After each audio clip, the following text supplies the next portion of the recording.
In the quiet, seemingly peaceful city of Milwaukee, Wisconsin, a horror story unfolded that the world would not soon forget. Jeffrey Dahmer, a name synonymous with brutality and perversion, embarked on a macabre march through the darkest corridors of human potential. His acts not only shattered the lives of his victims and their families but also left an indelible scar on society, prompting profound questions about the nature of evil and the limits of human understanding. This essay delves deep into the abyss, exploring the psyche of one of the most infamous serial killers in American history. Through examining Dahmer's early life, the escalation of his monstrous behaviors, and the chilling specifics of his crimes, we aim to shed light on the psychological components and societal responses to his horrifying acts. This exploration is not for the faint of heart, but for those seeking to understand the complexities of criminal psychology and the shadowy fringes of human behavior.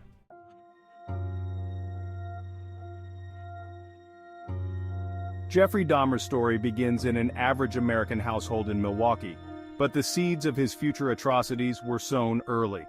Born to a tense, fractious marriage, Dahmer's early years were marked by neglect and a profound sense of isolation. His mother's psychological issues and his father's absence during crucial years left young Jeffrey retreating into his own troubled world. The early signs of his dark fascinations appeared during childhood. Obsessed with dead animals, Dahmer collected carcasses and experimented with chemically stripping flesh from bones. These morbid curiosities were dismissed as childish curiosity, but they were the precursors to his later, grislier pursuits. Dahmer's adolescence brought greater withdrawal into his shell, exacerbated by his parents' tumultuous divorce. Lacking friendships and struggling with his identity, particularly his sexuality, Dahmer's social isolation deepened, setting the stage for his horrifying evolution.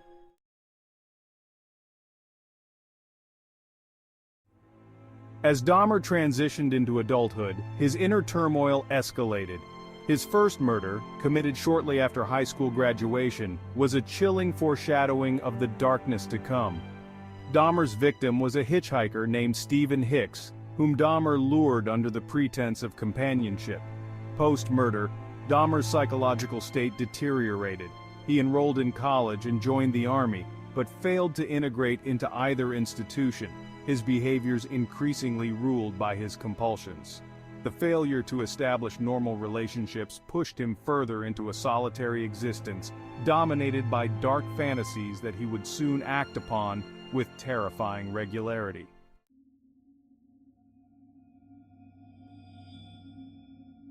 Jeffrey Dahmer's first murder in 1978 was chilling not just in its execution, but in its aftermath. Dahmer dismembered Hicks's body, a gruesome ritual that became a signature aspect of his later crimes.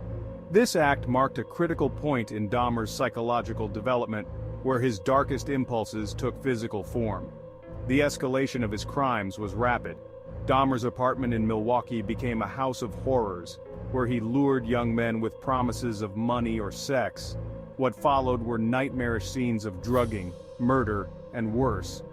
Dahmer's psychological profile, marked by extreme antisocial behavior and a lack of empathy, was manifestly evident in these acts. The uniqueness of Dahmer's pathology lay in his combination of necrophilia, cannibalism, and preservation attempts.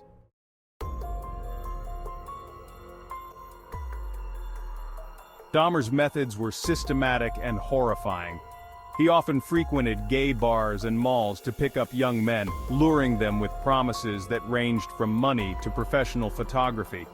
His apartment, rigged for murder, included stocked sedatives for subduing his victims, and an array of tools for dismemberment.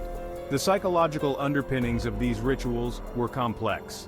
Dahmer's need to control and dominate his victims was intertwined with a perverse desire for companionship, as evidenced by his attempts to create submissive, unresisting partners through lobotomy attempts.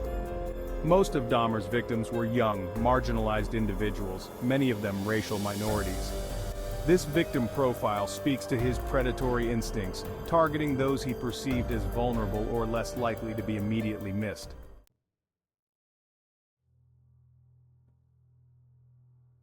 Dahmer's reign of terror ended in July 1991 when one of his intended victims escaped and alerted police. The subsequent arrest and search of his apartment revealed a scene so grotesque that it shocked even seasoned detectives. Human remains and photographs of mutilated bodies offered undeniable proof of his crimes.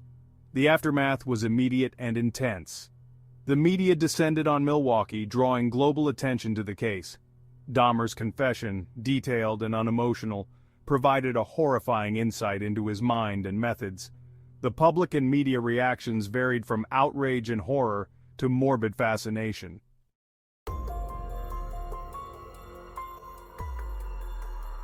Jeffrey Dahmer's trial in 1992 was a spectacle, marked by chilling testimonies and the stark presentation of his crimes. Psychological experts offered insights into Dahmer's mind, diagnosing him with multiple personality disorders but ultimately declaring him sane and responsible for his actions. Prosecutors portrayed Dahmer as a methodical predator, fully aware of his actions, while the defense highlighted his troubled psyche in a bid for a lesser sentence. The trial not only dissected Dahmer's psyche but also raised questions about the effectiveness of the criminal justice system in dealing with such complex cases.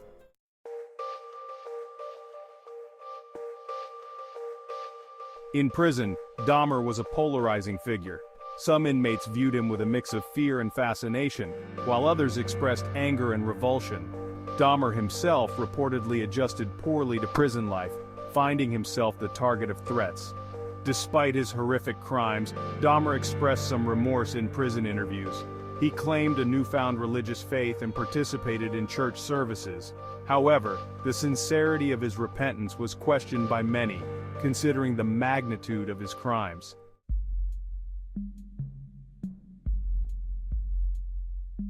The Dahmer case had a profound impact on society. It challenged the media's ethics in reporting on such gruesome details, and it sparked a national debate on the fascination with serial killers. Dahmer became a fixture in pop culture, referenced in films, books, and songs, demonstrating the public's complex and often contradictory feelings towards figures of extreme evil.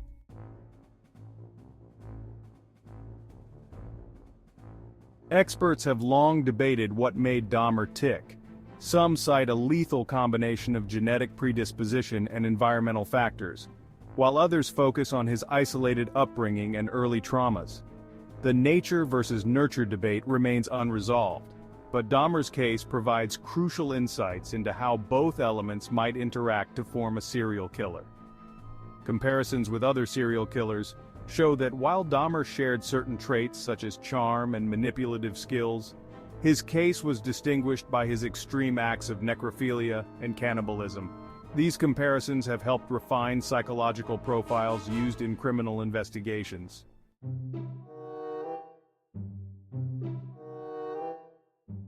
The Dahmer case led to significant changes in police procedures, particularly in how missing persons reports are handled. It highlighted the importance of taking reports seriously, regardless of the social or racial background of the person missing. Additionally, it spurred advancements in forensic psychology, improving techniques for profiling and capturing serial criminals. Training programs for law enforcement have since incorporated lessons learned from the Dahmer case, emphasizing the need for sensitivity and diligence in dealing with reports of suspicious activities.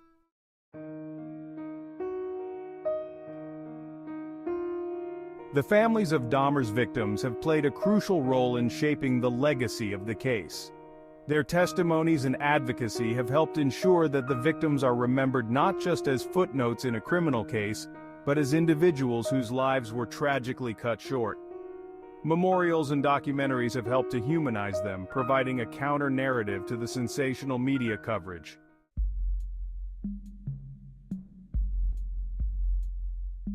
The philosophical and ethical questions raised by Dahmer's actions continue to provoke debate. What makes a person evil? Is society partly to blame for such monstrosities? These questions challenge our understanding of morality and human nature. They also underscore the need for preventative measures such as better mental health support and community awareness programs to help intercept developmental paths that could lead to such extreme outcomes.